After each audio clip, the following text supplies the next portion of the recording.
Okay, reading notes for today, Saturday, 13 January 2024. I'm Tanis Leonardi. This is my YouTube channel, Tanis Leonardi. This is for the book The Race of the Century, The Battle to Break the 4-Minute Mile by Neal Bascomb. This is the March 2022 first edition, hardcover, Scholastic Focus publisher. And so I am taking the approach for this video of 10 pages per day, so I'm not going to read more today. And I'm doing what I did yesterday, and a link in the video description to the notes videos before this on this same reading of the same book, as well as some related stuff, like the video where I introduced the book and some of my playlists that contain the notes videos. And so anything else I need to say? I'm doing the same format as yesterday, which is 10 pages per day, and then doing my notes per, like, thematic section. Okay, so that's the introduction. So, the first section covered, so this is pages 26 to 28,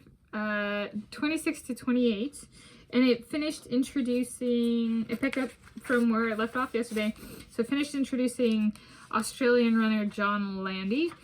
And something I thought was made clearest with this introduction. So there's 3 runners that were introduced before this and in this. And it was Roger Bannister of England, Wes Santee of the United States of America, and John Landy of Australia. So these 3 pages were on John Landy of Australia. And they introduced the people, but was kind of honed in on how John Landy came to get his qualification and like spot at the 1952 Olympic Games in Helsinki, Finland.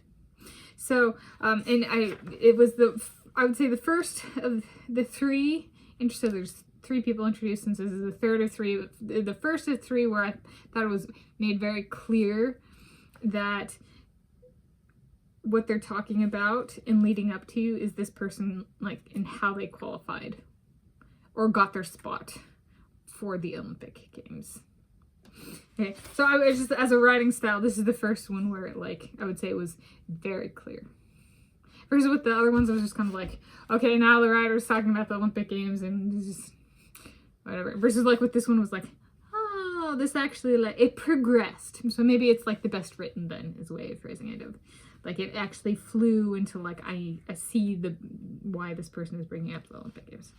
And it said that it was a bit different for John Landy because he came from private schools and stuff. And so this kind of change of coach in qualifying for the Olympic Games and stuff was kind of like an adjustment. And I was like, I would have no idea. I do, like, I've only attended public schools, but that doesn't mean I would be any better suited for a certain style of training. Nowadays, I think training is diversified enough. It's kind of more like training group as opposed to like school educational background, and sports anyway. And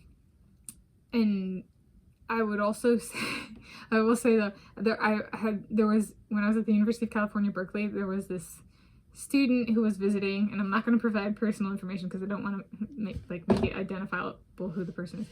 So, this person was visiting, they were like on a grad school visit, it was just kind of an interview, you know, and I remember bringing up like that the person was coming from a private institution, if I'm recalling correctly, it was private.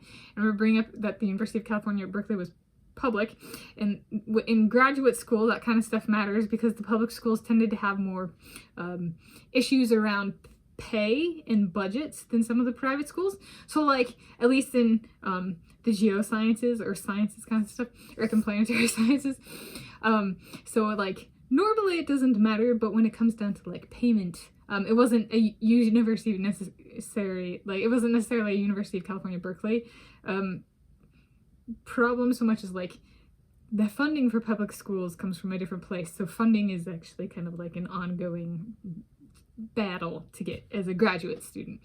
I'm a PhD and I was in geophysics. And so like it actually kind of matters. And this person just kind of scoffs like, that doesn't mean anything. That's not important. And the person, so this person is like a private school person. The person was not admitted to the University of California, Berkeley. Right. So I would say if that stupidity to scoff at the school in like how like right the reality of what that means in terms of budgeting and finances. All right. I don't know if it's that public school, like if that person was representative of public or not public, private institutions and private upbringing of that. Sometimes people who go through the private school system don't know when to hold their mouth shut in a way that is inappropriate and could end their career. Like if they really wanted a PhD in geophysics or planetary physics or something like that from the University of California, Berkeley, and they lost it because they were stupid enough to scoff at something that's an actual issue, right? That person does not know how to survive, right? in that particular context, they got ixnayed. They were not admitted. Right? So sometimes that does matter, right? So I've lived that kind of thing and witnessed in, right? And we were in a group setting, and I just remember everybody was kind of like, after the guy scoffed, like, and there that person goes. Too stupid to keep their mouth shut. Okay, so then the next, moving on. So that was tangentially related, right? Not all private school people are like that. There's just one instance of like that person, if they really had their sights and dreams set on the University of California, Berkeley, their stupidity in potentially coming from the private school system is what ended their own career, right? It was themselves. They brought themselves down. Okay. It might be reflective of the private schooling they went through, kind of thing. Okay. So, but having interacted with at least one person like that, John Landy does not come across that way whatsoever. Okay, it's more down to earth as presented. So then the next thematic section was pages 29 through 35. So we're on to the next section. And that corresponded to, I wrote this for the video description, 1952 Olympic Games in Helsinki, Finland. In order of what was covered in these section was 1, Wes Santee in 5,000 meters, 2, John Landy in 1,500 meters, and 3, Roger Bannister in 1,500 meters. Okay, and so essentially what this section does is it takes the introductions and how the people qualified from the previous pages and goes, all right, these are their events, at least thus far as I'm reading. And so for the Wes Santee individual, or this is a nonfiction book, right? So I thought it was intriguing that the author left off that the name of the race that Wes Santee competed in was the 5,000 meters. Like, they don't actually say it's the 5,000 meters in the book. And it's like, like, I thought it was like, okay, either the person brain farted or it's a sabotage tactic because their favorite is Wes Santee, and so Wes Santee got embarrassed because he didn't do very well. So it's like, I don't know if it's this author is American and Wes Santee is American, and so he's trying to kind of like slam the others by not putting the length of the race in to make the time that's really slow not look so bad, that kind of thing. So, okay, so that was my kind of comment on that one. And then John Landy was up next. So the Australian guy who did somewhat better. So this is the private school guy I thought he did a good job in adapting to the setting and making friends, which was kind of the opposite of the American who kind of like, after getting embarrassed was like, I'm just going to keep to myself. Which is kind of still the tone of Americans, right? That if they're winning, they want to talk, but if they're not winning, they don't want to talk.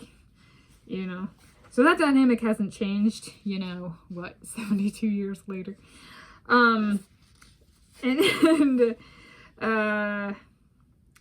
Yeah, calendar years, counted years, something like that. Okay. As of filming this, I'm filming this 13 January 2024, and then the Olympic Games were held in the ones being covered in 1952. So 71 to 72 years. Because I'm guessing that these, it doesn't actually, does it actually? No, it says in July. There we go. So 71 to 72 years later. Americans have not changed very much. Okay. In the sporting arena. Especially around the Olympic Games. Okay. And then the last page of reading starts to get into Roger Bannister. So there's not much that I've taken away there. The author likes to bring up a bunch of names. It sounds, as painted thus far, sounds like he might do the best of the three. I think he made it further in the same race than John Landy, right?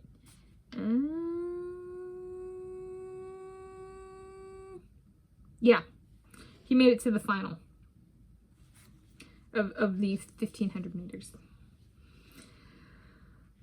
Yeah. So there we go. That's where I'm at. Those are my reading notes for today, for that section. So in conclusion, those are my reading notes for today. I'm not certain. I have not set my pages number for tomorrow, page approach for tomorrow, video approach for tomorrow.